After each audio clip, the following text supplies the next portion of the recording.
My name is Anita Harris, and I'm giving a presentation today on my accumulating project for Class ED 705, Effective Professional Development, and it's the accumulating project.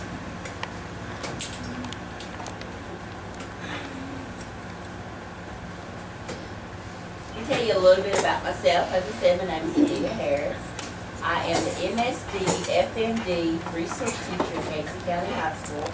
This is my 4th year teaching special ed. This is my 2nd year as the MSD teacher. I have 10 years experience at Head Start. I have an associate's degree in accounting, computer programming, business management, and medical assistant. I have a bachelor's degree in interdisciplinary early childhood education. I have a master's degree in teaching leader special education. And this is my last class for my master's in school improvement.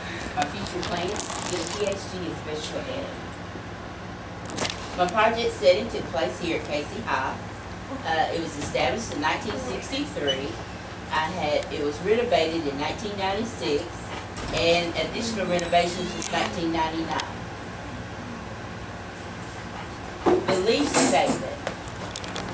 We have a belief statement here through the Casey County School Board. It's we believe the purpose of public education is to help all children become healthy, well-educated, and productive adults. Teaching and learning needs to be positive, relevant, connected, individualized, and a continuous process. Our leaders support effective instruction, set high expectations, lead by example, and are key to the school's success. Our teachers are the most important factor for student learning in the classroom. Our students come with a desire to learn, to be accepted, and belong. Families, communities, and educators share the responsibility for students' happiness, safety, and success. When teachers love teaching, students love learning. Our mission statement here at Casey County Board, Casey County School District, is to commit to empower our students with 21st century skills through a rigorous, relevant, and comprehensive curriculum.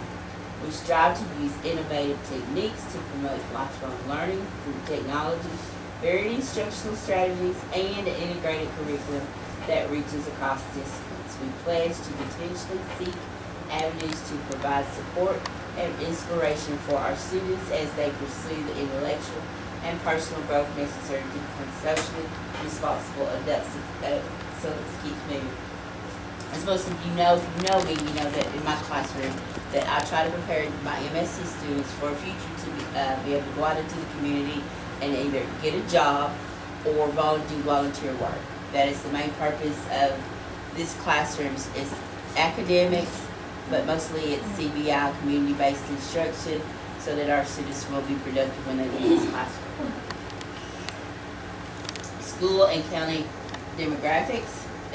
Our county population is 10,235. Our student population this year is 680. Our racial diversity at Casey County High School is not very well diversified.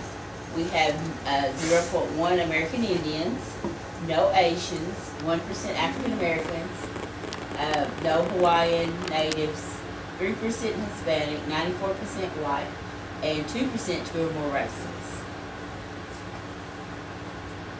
Our student data, our 9th grade and 10th grade students, we have roughly the same amount of, one is like 191, one is like 89. Our 11th grade and 12th grade are pretty much basically the same. Our assessment data for our ACTs, in English, we have 50%. For math, we have 57%. The district had 50% in English, 57% in math, and state was 50% for English and 40% for math. We were have a higher average of students passing their SAT than the state does. Should we only look at academics to find an area of need? If you're looking for an area of need in the school, you're not just going to look at academics, because there's more to the students than academics. You've got sports, you've got new teachers, you've got after-school activities, and the parents. So what area or areas would there be a need? It could be in any of those what areas could I have improved? That was my question to myself. What area could I be the most effective in?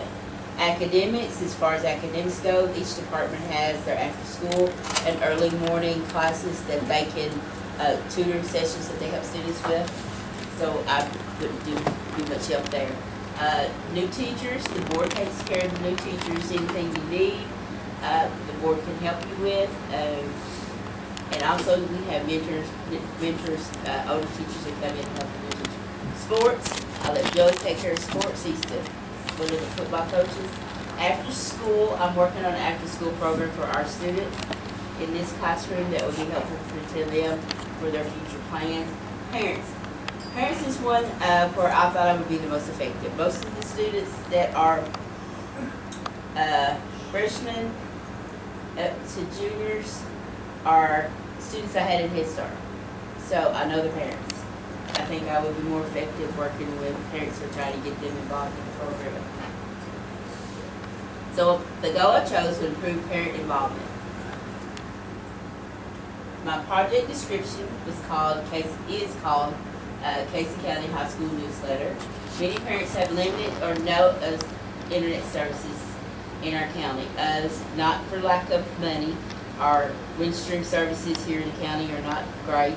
They go out a lot. Some parents, because of money, don't have internet. So to keep parents informed and get them involved in their students' school community, I proposed a newsletter for parents who would like to receive one. Departments will send an email to me detailing what will be happening during 8th grading period. I'll place all the information on the newsletter and send it to participating parents. I will know if the project is working from parent responses to questions included in the newsletter. Activities and timelines. So far, I've gotten through half of my proposed timeline. In April of this year, I discussed the project with Mr. Blevins, our principal. In May, I sent a survey to the teachers to ask them, a simple question was, how do you feel about a monthly newsletter? That was before I knew that our grading period was going to go to 9 weeks. I was going to do it monthly. So now I'm going to do the 9-week grading period, and I sent out a new survey for the teachers. So another survey question is, can your department send monthly information or monthly curriculum information? But that'll be whatever they're going to work on in the 9-week period. In August, I sent home a request to receive a newsletter. I collected those requests from teachers, collected curriculum information from the teachers. I have received 25 responses of parents who want to receive the newsletter, but I'm trying to get the teachers behind me and come up with ways to get more parents involved. In September this month, I developed the newsletter and I sent it out. I have not received any responses back yet, but I'm still hopeful.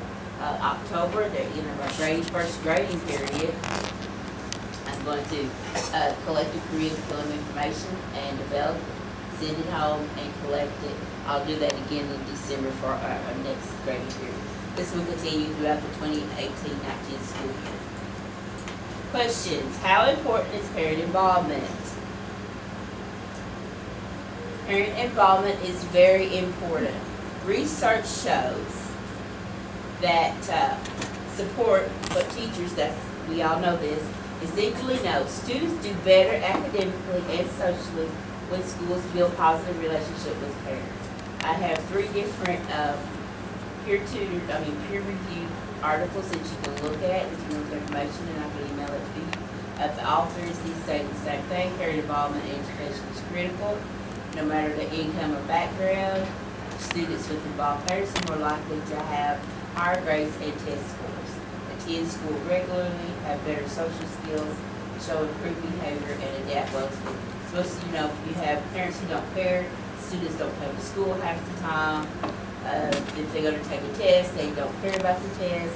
They tell you they're not going to college or they're not going to do this. And so, but if you have parents who care about what their kids are doing in school, most usually you can call a parent and say, hi, you know what? Kids needs to work on this, and they'll get on it and help get their child where they need to be. Professional development is what I'm doing today.